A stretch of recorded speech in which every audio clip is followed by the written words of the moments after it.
नमस्कार, आप देख रहे हैं न्यूज 18 राजस्थान। आपके साथ मैं हूं अभिषेक। जम्मू बस स्टैंड में हुए ग्रेनेड हमले में हिजबुल का हाथ सामने आया है। इस मामले में गिरफ्तार आतंकी ने न सिर्फ अपना जुर्म कबूला है बल्कि उस हिजबुल कमांडर का नाम भी लिया है जिसके इशारे पर उसने ये जानलेवा हमला किया।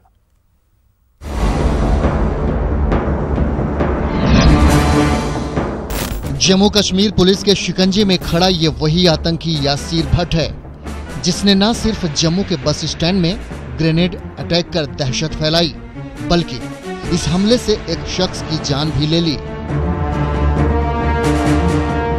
इस आतंकी ने भीड़ भाड़ वाली जम्मू बस स्टैंड में दोपहर करीब 12 बजे ग्रेनेड फेंका। हमले में उत्तराखंड के मोहम्मद शारिक की मौत हो गई जबकि बेहद खतरनाक हमले में 32 लोग घायल हो गए।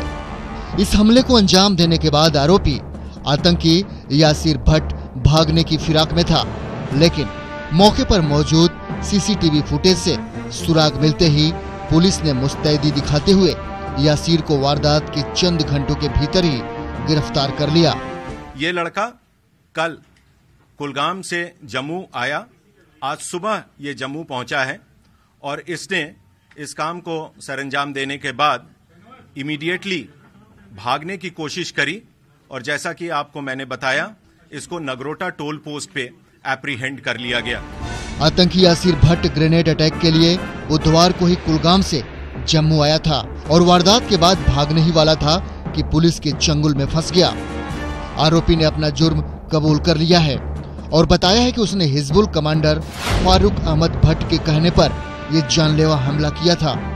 इसने अपने प्रिलिमिनरी इंटेरोगेशन में अपने जुर्म को कबूल किया और इसने ये भी बताया कि इसको इस काम को सरंजाम देने के लिए फारूक अहमद भट्ट एलियस उमर, जो कि डिस्ट्रिक्ट कुलगाम का एचएम कमांडर है, उसने टास्क किया था और उसी ने इसको ग्रेनेड भी मुहैया कराया था। पिछले साल भी 29 दिसंबर को आतंकियों ने जम्मू के बस स्टैंड में ग्रेनेड अटैक किया था। उस वक्त हमले में कोई नुकसान तो नहीं हुआ, लेकिन इस बार हिजबुल अपने मंसूबे में कामयाब रहा। फिलहाल जम्मू कश्मीर के राज्यपाल ने इस हमले में मारे गए शारिक के परिजनों को 5 लाख रुपए और घायलों को 20-20 हजार रुपए का मुआवजा देने का ऐलान किया है। Bureau report, news 18 network. क्या पाकिस्तान में 44 आतंकियों की गिरफ्तारी सिर्फ दिखावा है? सवाल इसलिए क्योंकि गिरफ्तारी की खबरों को भारतीय सुरक्षा एजेंसियों ने गंभीरता से नहीं लिया है। पुलवामा हमले के बाद से चौतरफा घिरा हुआ है पाकिस्तान और उसकी यह कार्रवाई फिलहाल सिर्फ अपनी गर्दन बचाने के तौर पर देखी जा रही है। खौफजदा आतंकिस्तान का नया ड्रामा दिखावा है अजहर कुनबा की गिरफ्तारी। दुनिया को झांसा देने का नापाक मंसूबा। पाकिस्तान टूट जाएगा अगर हिंदुस्तान के साथ बैर जारी रखेगा तो। मौलाना मसूद अजहर का भाई मुफ्ती अब्दुल रऊफ असगर गिरफ्तार। मौलाना मसूद अजहर का बेटा हमाम अजहर भी गिरफ्तार। हिरासत में प्रतिबंधित संगठनों से जुड़े 42 दूसरे आतंकी।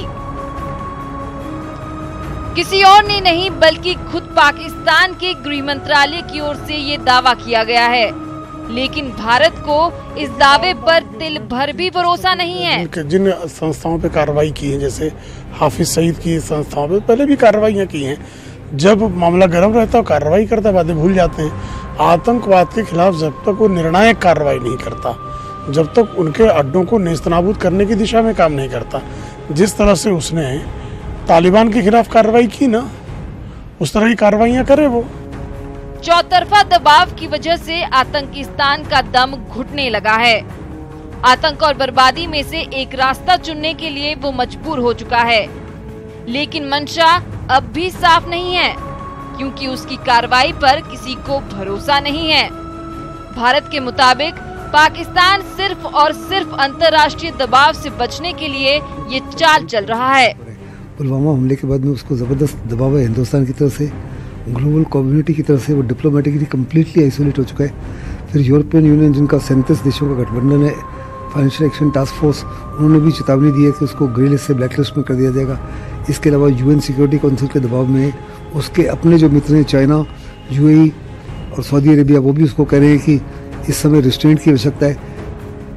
आतंक के मसले पर पाकिस्तान अभी दुनिया से बिल्कुल अलग थलग हो गया है। अंतर्राष्ट्रीय सुरक्षा परिषद में जल्द ही मसूद अजहर पर प्रतिबंध लगाने से जुड़ा प्रस्ताव पारित हो सकता है। वहीं FATF यानी वित्तीय कार्रवाई कार्यबल की ओर से भी उस पर आर्थिक पाबंदी का भी खतरा मंडरा रहा है। इतना ही नहीं, भारत के अलावा बाकी पड़ोसी भी अब पाकिस्तान को आंखें दिखा रहे हैं। ये पाकिस्तान की जो सीमा है, सरहदें हैं, वो अफगानिस्तान, ईरान और भारत से मिलती हैं। तीनों उसके पड़ोसी देश उसके खिलाफ हैं इस वक्त, और इंटरनेशनल कम्युनिटी में यानी बैनुल-अक़वामी लेवल पे देखा जाए तो बहुत अलग थलग हो गया है। तो ऐसे दरअसल पहले भी लश्कर के मुखिया हाफिज सईद और जैश मुखिया मसूद अजहर को हाउस अरेस्ट किया गया था, लेकिन बाद में सबूतों के अभाव बताकर रिहा भी किया गया। 2017 में सईद को नजरबंद किया गया था, लेकिन साल के आखिर में उसकी रिहाई हो गई। इतना ही नहीं, पाकिस्तान में आम चुनाव के दौरान सईद को राजनीतिक मुख्यधारा में लाने की कोशिश भी हुई। इसलिए भारत अब सिर्फ दिखावा नहीं बल्कि ठोस कार्रवाई की जिद पर अड़ा है। Bureau report, news 18 network. वहीं जम्मू कश्मीर के पुलवामा आतंकी हमले को अंजाम देने वाला आतंकी संगठन जैश ए मोहम्मद को लेकर पाकिस्तान के ही पूर्व राष्ट्रपति परवेज मुशर्रफ ने एक सनसनीखेज खुलासा किया है। मुशर्रफ ने कहा कि जैश ए मोहम्मद एक आतंकी संगठन है और पाकिस्तान की खुफिया एजेंसी ISI ने इसका इस्तेमाल कर भारत में कई धमाके करवाए। हम न्यूज के पाकिस्तानी पत्रकार नदीम मलिक को दिए टेलीफोनिक इंटरव्यू में परवेज मुशर्रफ ने जैश ए मोहम्मद के खिलाफ की जा रही कार्रवाई का स्वागत किया और कहा कि उन्होंने दिसंबर 2003 में जैश पर बैन लगाने की 2 बार कोशिश भी की थी। हाँ, ये बिल्कुल सही किया। एक तो क्योंकि मैं भी इनको हमेशा कहता रहा हूँ कि ये टेररिस्ट ऑर्गेनाइजेशन है। इन्होंने ही तो मेरे ऊपर सुसाइड अटैक किया, तो और तो बाकी तो लिहाजा ये टेररिस्ट ऑर्गेनाइजेशन है और इनके खिलाफ कार्रवाई पूरी होनी चाहिए। तो आई एम वेरी हैप्पी कि गवर्नमेंट टफ स्टैंड ले रही है इनके खिलाफ। आपके ऊपर जो झंडा चीची वाला अटैक था, वो आपका ख्याल है कि जैश ए मोहम्मद ने करवाया था आपके ऊपर? हाँ, बिल्कुल। वो जो ब्रिज के ऊपर था, पहला जो ब्रिज के ऊपर हुआ था जी। हाँ, वो बस उसका जो बंदा बैठा हुआ था, उस जमाने में वो एरिया फील्ड नहीं था। चकलाला ब्रिज को अगर देखते आप राइट साइड से, तो वो फिलिंग उसकी बाद में हुई है जब हमने रोड बनाने की सोची, तो वो फिल नहीं हुआ था। तो वो कोई 1 सेकंड लेट उसने बटन प्रेस किया तो आई हैड क्रॉस्ड। तो ये तो बिल्कुल सही किया, सही कार्रवाई कर रहे हैं, करना चाहिए। तो सर आपने क्यों नहीं मूव किया? आप तो उस जमाने में ऑल पावरफुल थे। ये 2007 के बाद आपकी सियासी ताकत में कमजोरी आई, उससे पहले तो आप बड़े तगड़े थे, तो आपको तो मूव करना चाहिए था फौरन। हाँ, सही। ये इसका आंसर मेरे पास कोई खास नहीं है। वो जमाना और था जिसमें हमारे इंटेलिजेंस वाले इन्वॉल्व, उसमें टिट फॉर टैट हो रहा था बिटवीन इंडिया एंड पाकिस्तान। वो पाकिस्तान में बॉम्ब ब्लास्ट वगैरह करवा रहे थे, हम उधर करवा रहे थे। तो ये चलता रहता था सिलसिला उस जमाने में शुरू में। तो उस सिलसिले में इन्होंने कोई खास कार्रवाई नहीं की, तो मैंने भी इंसिस्ट नहीं किया फ्रैंकली। कांग्रेस नेता BK हरिप्रसाद के बयान पर बीजेपी ने कड़ी प्रतिक्रिया दी है। बीजेपी के राष्ट्रीय प्रवक्ता सुधांशु त्रिवेदी ने कहा कि देश में चुनाव का माहौल है, लेकिन इस तरह के बयानों के किसी को निचले स्तर तक नहीं गिरना चाहिए। त्रिवेदी ने कहा कि कांग्रेस को बिना शर्त देश से माफी मांगनी चाहिए। बता दें कि कांग्रेस नेता BK हरिप्रसाद ने पुलवामा हमले को लेकर प्रधानमंत्री नरेंद्र मोदी और पाकिस्तान के प्रधानमंत्री इमरान खान के बीच मिलीभगत की बात कही थी। वर्तमान समय में देश में जो भी परिस्थितियां चल रही हैं वो आप देख रहे हैं।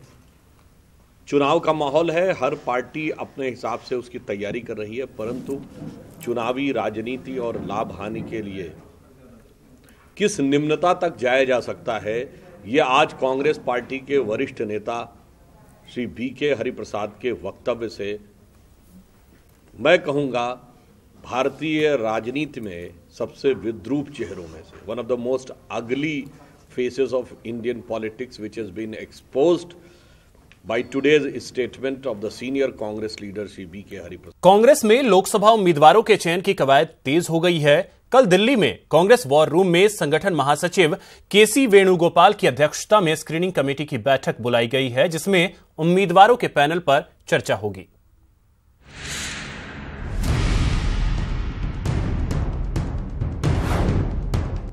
आठ मार्च से मिशन 25 का काउंटडाउन शुरू। दिल्ली में होगी स्क्रीनिंग कमेटी की बैठक। उम्मीदवारों के पैनल को अंतिम रूप देगी कमेटी। पिछले एक महीने से कांग्रेस जिस कवायद में जुटी थी, अब उसका अंजाम नजर आने लगा है। दिल्ली में होने वाली कांग्रेस स्क्रीनिंग कमेटी की अहम बैठक में इस पर अब अंतिम मुहर लगेगी। कांग्रेस के संगठन महासचिव केसी वेणुगोपाल की अध्यक्षता में स्क्रीनिंग कमेटी की बैठक बुलाई गई है। पहले राजस्थान में सत्ता में वापसी कर अब कांग्रेस लोकसभा के सियासी समर में उतरने को पूरी तरह से तैयार दिख रही है। 11,000 पार्टी के जो कार्यकर्ता हैं 25 लोकसभा सीटों के, उन सब के साथ लंबा विस्तारित हमने चर्चा करी है। उसके बाद हमारे प्रभारी मंत्री जिलों में गए हैं, वो रिपोर्ट लेकर आए हैं। उसके पश्चात हम लोगों ने हर लोकसभा सीट के हमारे जो इम्पोर्टेंट पॉलिटिकल लीडर्स हैं, 1-to-1 चर्चा हम लोगों ने दिल्ली में की है। 2-3 दिन तक बैठकर मुख्यमंत्री जी ने, अविनाश जी ने और मैंने बैठकर उसको फाइनल टचेस भी दिए हैं। अब 8 तारीख को दिल्ली में केसी वेणुगोपाल जो हमारे संगठन के महासचिव हैं प्रभारी, उनके साथ स्क्रीनिंग कमेटी की एक मीटिंग होगी और मुझे लगता है कि 8 तारीख के बाद स्थिति हमारी स्पष्ट हो जाएगी। महीने भर की कोशिशों के बाद पार्टी ने जिताऊ उम्मीदवारों की लिस्ट करीब करीब तैयार कर ली है और पार्टी को उम्मीद है कि इस पर आम राय आसानी से बन सकती है। उम्मीदवारी को लेकर कोई ज़्यादा उसमें दिक्कत नहीं है। अच्छे लोग, लोकप्रिय लोग, और हमारी कोशिश रहेगी कि नौजवान, महिला, फ्रेश लोगों को हम लोग मौका दें। तो लोकसभा के तैयारी को लेकर कांग्रेस पार्टी ने बहुत अच्छी बढ़त ले ली है। स्क्रीनिंग कमेटी में उम्मीदवारों के पैनल पर चर्चा होगी और उम्मीदवारों के नाम को अंतिम रूप दिया जाएगा। सभी 25 सीटों पर उम्मीदवारों के नाम छांटकर इसे सीईसी को भेजा जाएगा। सीईसी की मंजूरी के बाद उम्मीदवारों के नाम का ऐलान होगा। कांग्रेस सूत्रों के मुताबिक इसी महीने उम्मीदवारों का ऐलान होने के आसार हैं। बैठक में केसी वेणुगोपाल, सीएम अशोक गहलोत, प्रभारी अविनाश पांडे, डिप्टी सीएम सचिन पायलट और चारों सह प्रभारी सचिव मौजूद रहेंगे। ब्लॉक, तहसील, जिला, प्रदेश, हर लेवल पर संगठन पूरी तरह मुस्तैद है और सरकार ने जो काम किए हैं उसको हम लोग अच्छी तरह पब्लिसाइज भी अब लोग कर रहे हैं। ऋण माफ़ी हो, बेरोजगारों के लिए भत्ता हो, पेंशन्स को बढ़ाना हो, फसल की खरीद हो, शिक्षा हो, चिकित्सा। मतलब साफ है कि कांग्रेस ने मिशन 25 के लिए फुल प्रूफ तैयारी कर ली है, जिसमें अपने काम के प्रचार प्रसार के साथ ही विरोधियों पर हमले के सारे तरीके अपनाए जाएंगे। गोवर्धन चौधरी, न्यूज 18, राजस्थान, जयपुर।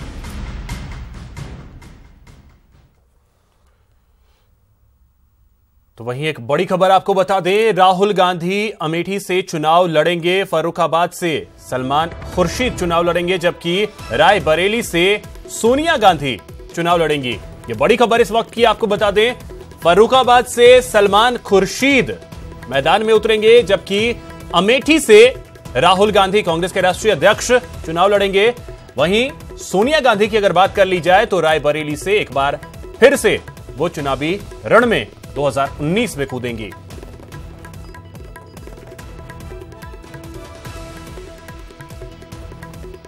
तो इस वक्त की ये बड़ी खबर, राहुल गांधी कांग्रेस के राष्ट्रीय अध्यक्ष चुनाव लड़ेंगे अमेठी से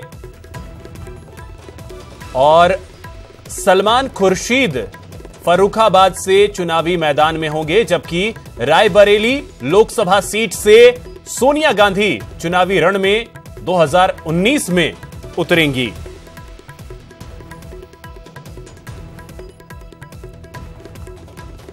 तो इस वक्त की ये बड़ी खबर, कांग्रेस के राष्ट्रीय अध्यक्ष राहुल गांधी अमेठी से चुनाव लड़ेंगे और रायबरेली लोकसभा सीट से सोनिया गांधी चुनावी रण में होंगी, जबकि फर्रुखाबाद लोकसभा सीट की अगर बात की जाए तो वहां से सलमान खुर्शीद चुनावी मैदान में होंगे 2019 के लोकसभा चुनाव में।